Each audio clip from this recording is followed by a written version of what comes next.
السلام عليكم ورحمة الله وبركاته. ازيكم حبايبي؟ عاملين ايه؟ يا رب تكونوا بخير وصحة وعافية وفي احسن حال يا رب العالمين.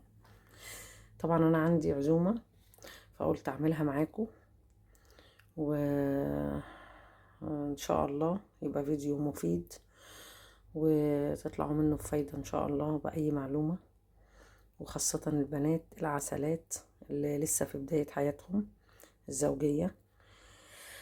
فيا رب تستفادوا من الفيديو ان شاء الله وتستمتعوا. وتعالوا نشوف بقى مع بعض هنعمل فراخ اللي هي الشامورت الصغيرة، هنحشيها. تمام. طبعا احنا غسلناها ونضفناها كويس جدا بالليمون والملح والسكر، وندعكها كويس جدا من بره ومن جوه وننضفها خالص. وبعدين هنقعها دلوقتي، هبيتها في خلطة، هنعمل لها الخلطة مع بعض وهوريكم الخلطة هتبقى ايه. هنبيتها في الخلطة لحد ايه؟ بكرة اخر النهار، وبعدين هنحشيها ونسويها ان شاء الله. يعني هنبيتها يوم بليلة ان شاء الله عشان تاخد في الخلطة كويس، ولما نحشيها ونطيبها ما تاخدش سوا كتير في الحلة، وفي نفس الوقت تبقى مسكرة ولحمتها ناعمة وجميلة، تبقى زي العسل. يلا نشوف مع بعض هنعمل ايه.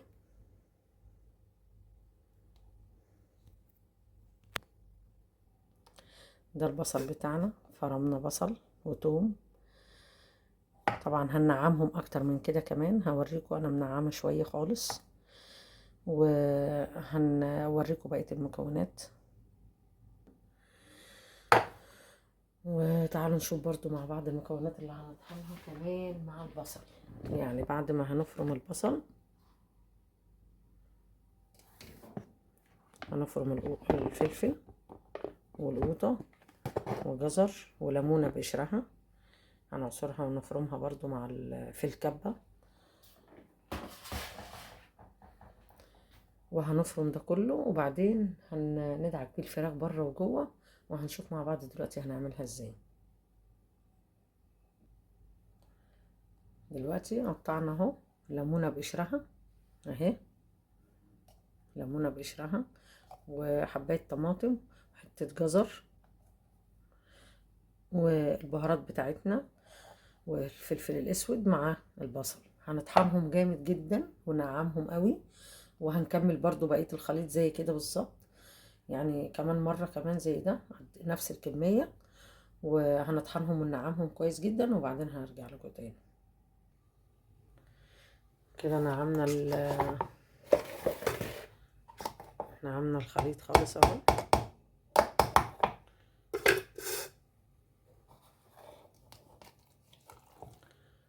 شايفين ناعم ازاي؟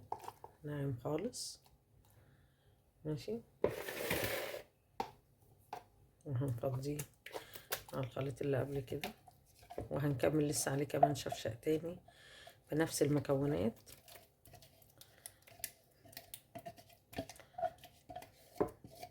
عشان زي ما انتوا شفتوا كده يعني كمية الفراخ هما عشان يكفي.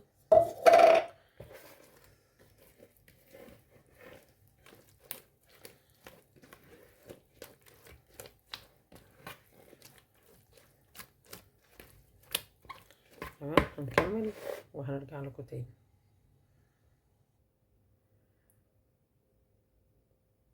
كده خلصنا الخلطة. تمام اهي معانا، شايفين النعومة؟ الخلطة نعمناها جدا. هنحط عليها معلقة عسل نحل، او على حسب رغبتكم، يعني سكر عسل، بس يعني انا بفضل العسل اكتر.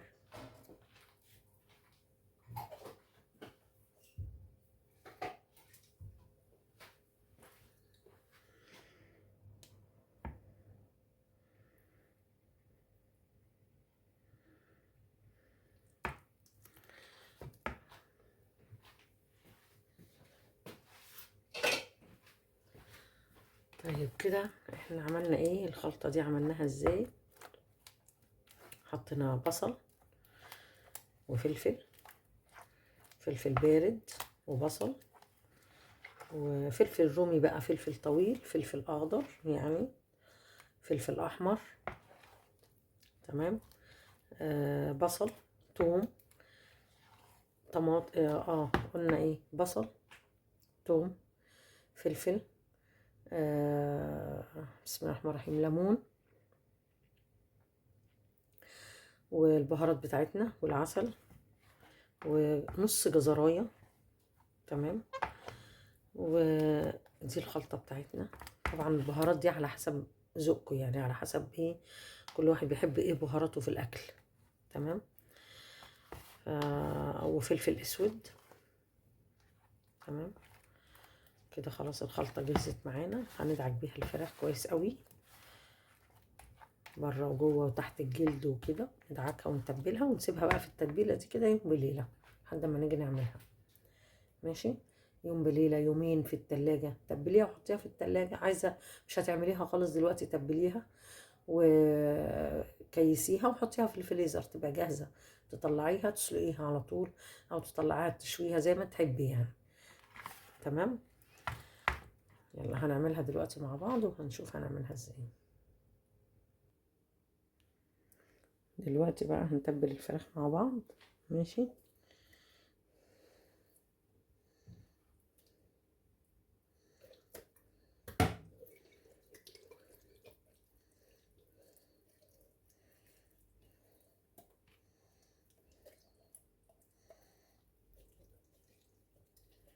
نتبلها جوه الجلد وبره الجلد عشان اللحم ياخد من الطعم.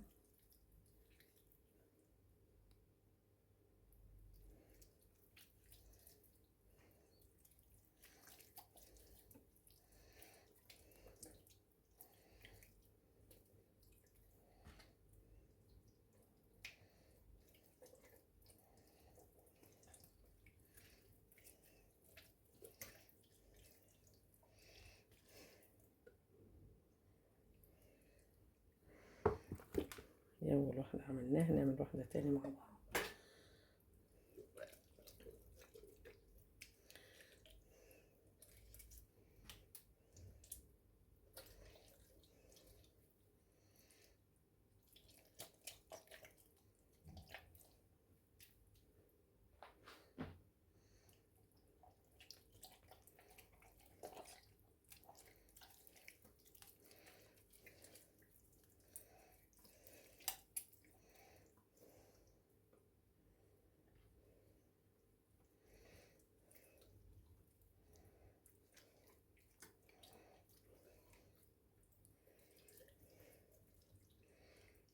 تمام. هذه الفرخة اهي تبلت كلها.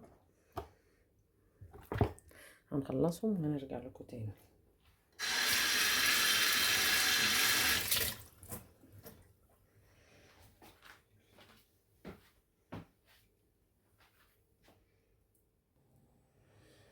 الفراخ اهي خلصناها كلها. تمام. دهناها كلها بالخلطة، دعكناها كويس جدا من بره ومن جوه ومن تحت الجلد. وهنسيبها بقى بايته. النهارده احنا بنعملها بالليل، هنسيبها بايته في التلاجة لحد تاني يوم، يعني على العصر على المغرب. تمام. وهنكمل مع بعض نفس الطريقة ان شاء الله، وهنشوفها في الاخر هتبقى عاملة ازاي.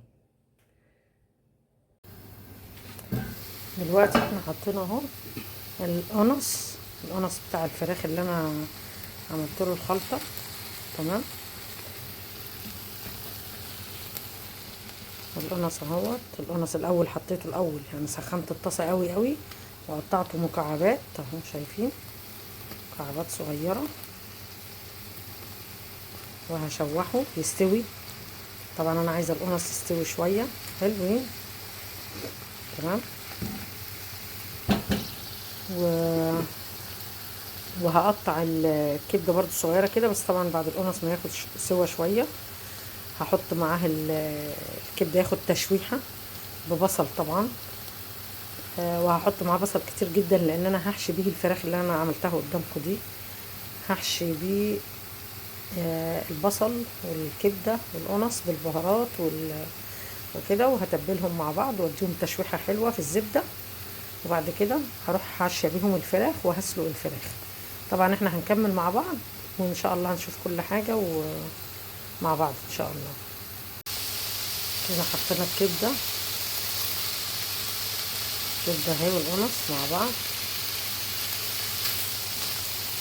حطينا معلقه فلفل اسود صغيره، واي بهارات عايزه تحطيها بتاعتك اللي متعوده عليها. تمام.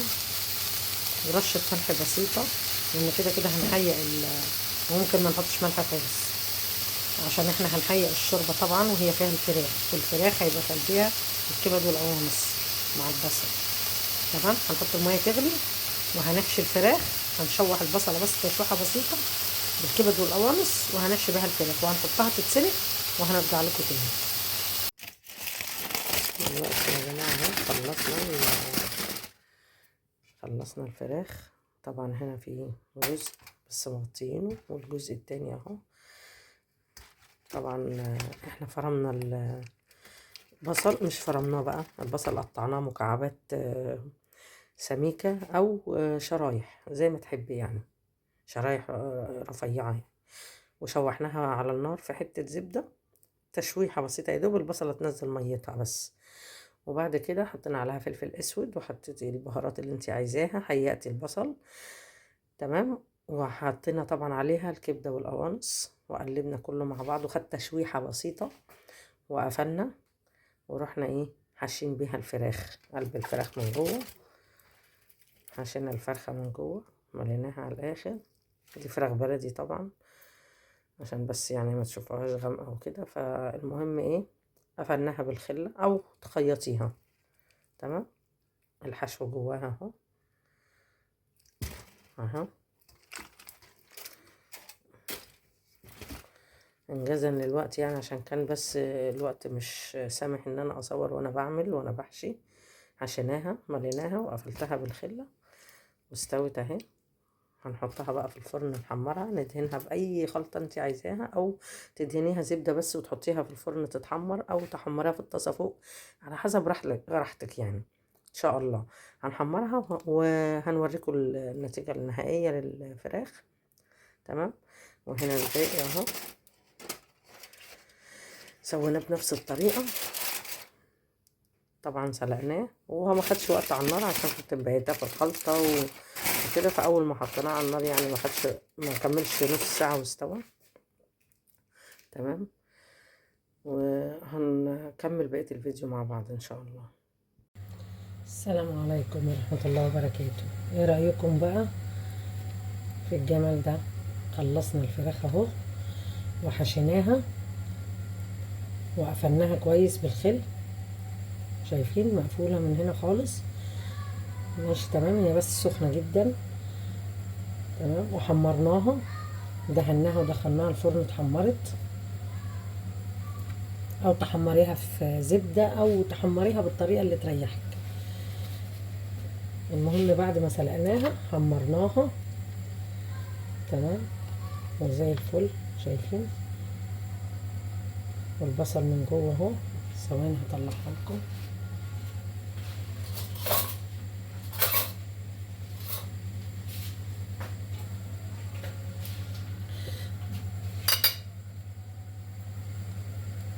نطلع الخلة.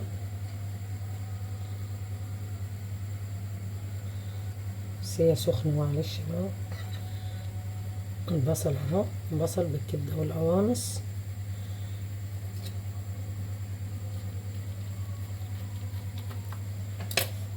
طبعا مش عارفة اتعامل عشان سخنة جدا. البصل اهو مليانة بصل بالكبدة والقوانص اهو. وبالهنا والشفا، ويا رب تكون الطريقة سهلة عليكم وحبتوها، وان شاء الله تحبوها وتعملوها وتطلع معاكم زي الفل.